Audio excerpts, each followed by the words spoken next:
Hi guys, तो आज की वीडियो का टॉपिक है वर्क एनर्जी थ्योरम। तो गाइस आज की इस वीडियो में हम समझेंगे कि वर्क एनर्जी थ्योरम क्या है, लेकिन उससे पहले हम समझेंगे कि कंजर्वेटिव फोर्स क्या है और नॉन कंजर्वेटिव फोर्स क्या है। और गाइस मैं आपको वर्क एनर्जी थ्योरम के ऊपर डेरिवेशन कराऊंगा और वो बहुत ही ज़्यादा इंपॉर्टेंट डेरिवेशन है। वो पूछ लिया जाता है कि वर्क एनर्जी थ्योरम क्या है, या फिर ऐसे पूछ लेते हैं या फिर डेरिवेशन बताओ वर्क एनर्जी थ्योरम का क्या है।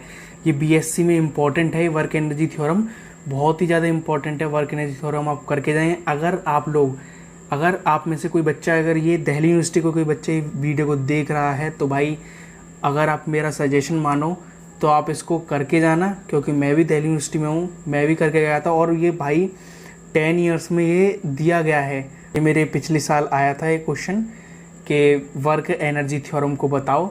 तो गाइज़ मेरी मानो तो वर्क एनर्जी थ्योरम को करके जाना। तो हेलो गाइज़, मैं हूं आपका दोस्त लाडी और आप सभी का स्वागत है आपके अपने चैनल पर। तो चलिए इस वीडियो को शुरू करते हैं।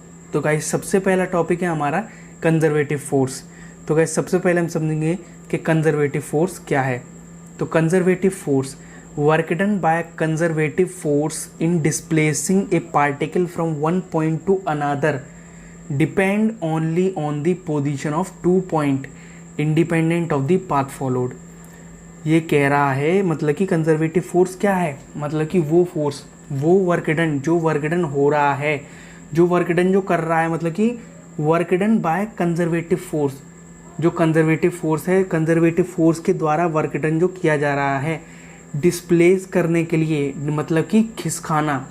डिस्प्लेस का मतलब लीनियर मोशन होना, एक ही प्लेन में मोशन हो रहा है। लीनियर मोशन मतलब कि ग्राउंड स्टेट में मोशन होना, ना कि रोटेशनल, ये लीनियर मोशन होना।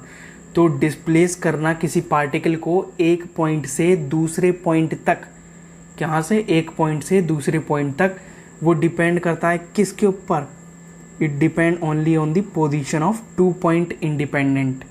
ये डिपेंड करता है दो पोजीशन के ऊपर, पॉइंट की, एक तो इनिशियल और एक फाइनल पोजीशन पर, इन दोनों पॉइंट पर डिपेंड करता है। और ये इंडिपेंडेंट होता है पाथ फॉलोड के। ये जो तुमने यहाँ से यहाँ तक का डिस्टेंस पाथ करा, फॉलो जो करा, ये इंडिपेंडेंट है इसके ऊपर। अब इसका एग्जाम्पल क्या है, एग्जाम्पल है इसका सेंट्रल फोर्स और ग्रेविटेशनल फोर्स। सेंट्रल फोर्स और ग्रेविटेशनल फोर्स क्या है, कंजर्वेटिव फोर्स के एग्जाम्पल हैं।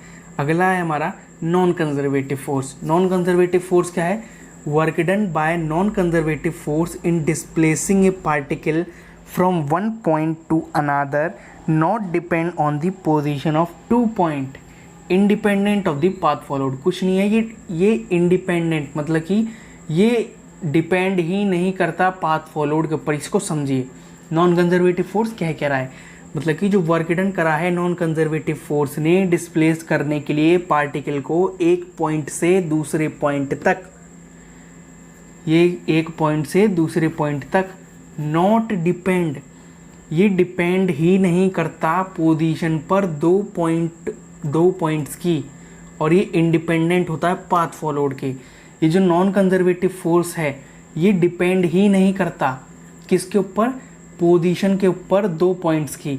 और जो कंजर्वेटिव फोर्स है वो डिपेंड करता है पोजीशन के ऊपर 2 पॉइंट की, और दोनों में क्या होता है, independent of the path followed होता है। तो नॉन कंजर्वेटिव फोर्स का एग्जाम्पल है हमारा Lorentz force and frictional force. Lorentz force और फ्रिक्शनल फोर्स क्या हैं, इसके नॉन कंजर्वेटिव फोर्स के एग्जाम्पल हैं। तो गाइज अब हम अगले टॉपिक की ओर बढ़ते हैं, जो है हमारा वर्क एनर्जी थ्योरम। तो गाइज वर्क एनर्जी थ्योरम को समझते हैं, ये है क्या। तो कंसीडर, ये एक मतलब समझ लीजिए एक डेरिवेशन है, डेरिवेशन आता है, डेरिवेशन करके जाना। मैं समझा रहा हूँ आपको कि वर्क एनर्जी थ्योरम, तो इसके डेरिवेशन को समझते हैं। कंसीडर करो एक पार्टिकल है जिसका मास क्या है, स्मॉल m है। मान लिया कि एक पार्टिकल है जिसका मास है m और वो मूव कर रहा है कैसे, वेलोसिटी v से, और एक फोर्स F जो है वो अप्लाइड करी जा रही है उसके ऊपर। मान लो एक पार्टिकल है जिसका मास दे रखा है हमको m और वो मूव कर रहा है v वेलोसिटी से, और एक फोर्स जो है F जो है वो अप्लाई करी जाती है उसके ऊपर। इतना समझ में आया।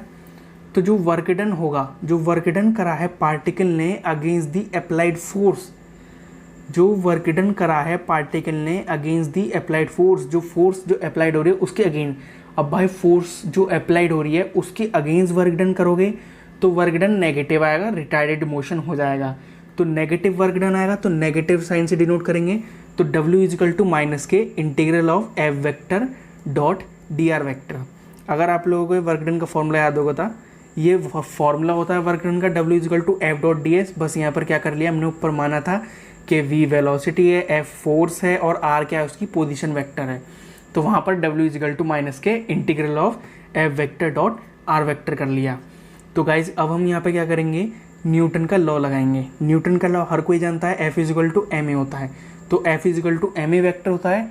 और यहाँ पर ए वेक्टर क्या है, एक्सेलरेशन है। एक्सेलरेशन को कैसे तोड़ सकता हूँ मैं, dv अपॉन dt लिख सकते हैं, क्योंकि भाई वेलोसिटी अपॉन टाइम क्या होता है, एक्सेलरेशन। तो dv अपॉन dt हमने लिख लिया, f की वैल्यू पता चल गई हमें। अब इस वैल्यू क्या करेंगे हम, जो हमने ऊपर पीछे जो वर्क डन था ये वाला w is equal to F integral वाला, इसमें हमें f की वैल्यू पुट कर देंगे हम। इसमें आप f की वैल्यू पुट करेंगे हम, तो f की वैल्यू पुट करेंगे। मास हमारा कांस्टेंट है, मास बाहर निकल जाएगा नेगेटिव साइन के साथ, मास बाहर निकला, dv upon dt D R vector. ये तीन चीज़ बची। तो ये D R upon D T क्या बना देगा, वेलोसिटी होता है, सबको पता है D R upon D T velocity. तो v dv का इंटीग्रल होता है क्या, v स्क्वायर बाय 2। अगर आप लोगों ने इंटीग्रल पढ़ा होगा तो v dv का इंटीग्रल, अगर जैसे कि ये है v dv का इंटीग्रल क्या होता है, इसमें होता है v स्क्वायर बाय 2। ये इंटीग्रल होता है क्योंकि v की पावर 1 + 1 अपॉन में 1 + 1 ये होता है। अगर आपने इंटीग्रल पढ़ा हो तो ये है half of M V square आ जाएगा। तो वर्क डन क्या है, काइनेटिक एनर्जी की इक्वल आ गई। वर्क डन काइनेटिक एनर्जी की इक्वल आ गई। काइनेटिक एनर्जी क्या आ गई, हाफ एम वी स्क्वायर। अगर मैं इसको इंटीग्रल करूँ डी बाई डी टी से, इसे इंटीग्रेट करो टाइम के रेस्पेक्ट में, इसको इंटीग्रेट करा, half of M V square. तो यहाँ पर क्या बना, यहाँ पर देखिए मास कांस्टेंट है हमारा, मास बाहर आ गया।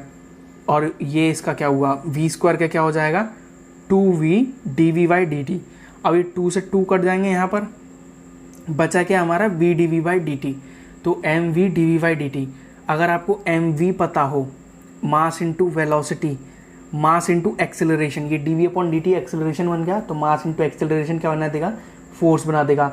और f डॉट v क्या होता है, मोमेंटम होता है। लेकिन आप इतना आगे नहीं जाओगे, आप लोगों को यहीं तक सॉल्व करना है पहले। और आप यहाँ पर देखिए, यहाँ पर हम क्या करेंगे, डॉट मल्टीप्लाई करेंगे।